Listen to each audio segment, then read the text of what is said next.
नए यूट्यूबर्स को सपोर्ट करें और भी मजेदार वीडियो देखने के लिए वीडियो को लाइक करें और चैनल को सब्सक्राइब करें। पुराने और बड़े यूट्यूबर्स को तो सब पसंद करते हैं। तलवार की आत्मा के बनते ही वो इतनी शक्तिशाली हो गई कि दुश्मन भाग खड़े हुए।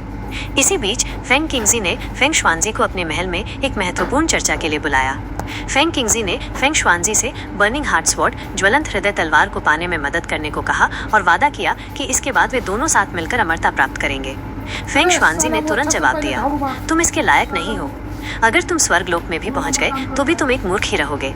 दरअसल फेंग शुआनजी ने अतीत में फेंग किंगजी के धोखे में आकर उत्तरी पर्वत के पूरे टिएजिया कवचधारी परिवार का नरसंहार कर दिया था। इस पाप का प्रायश्चित करने के लिए वो अपनी लोहे की तलवार टिएजियन लेकर दुनिया से छिप गया था। अब वो निश्चित रूप से फेंग किंगजी के साथ नहीं मिलेगा। जब दोनों के बीच बहस चल रही थी और वे लड़ने ही वाले थे, तभी टिएजियन तलवार आसमान से नीचे गिरी।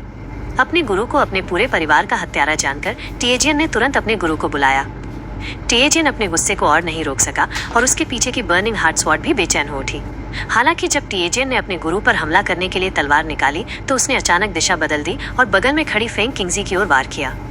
आखिर उसके गुरु ने उसे सालों तक पाला पोसा था, इसलिए टिएजियन उन पर हाथ नहीं उठा सका।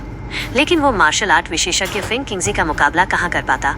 कुछ ही चालों में वो लगातार पीछे हटता गया, यहाँ तक कि उसके हाथ से बर्निंग हार्ट स्वॉर्ड भी छूटकर गिर गई। जैसे ही फेंग किंगजी तलवार छीनने वाला था, तभी गुरु दौड़कर आए और उसे एक तरफ धकेल दिया।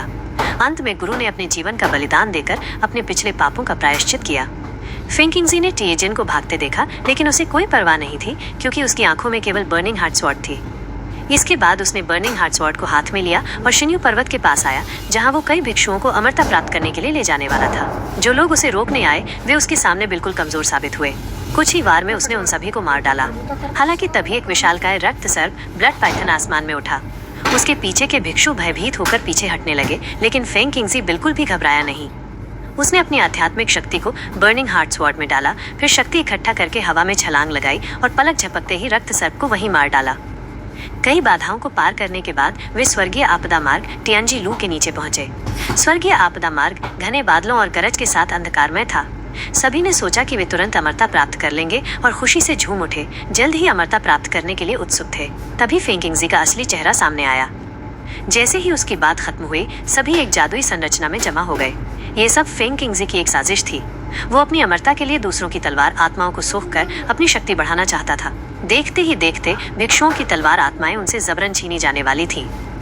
तभी एक और बर्निंग हार्ट स्वॉर्ड आसमान से नीचे गिरी और उसके गुरु को रोक दिया। आने वाला कोई और नहीं बल्कि टिएजियन था, जो अब राख से उठकर 6 लोगों की शक्ति प्राप्त कर चुका था।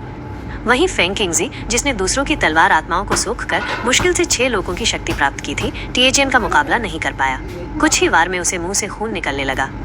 इसके बाद फेंग किंगजी ने अपनी पूरी शक्ति का इस्तेमाल किया, लेकिन फिर भी टिएजियन ने उसे जमीन पर पटक दिया। कई सालों से योजना बना रहा फेंग किंगजी हार मानने को तैयार नहीं था।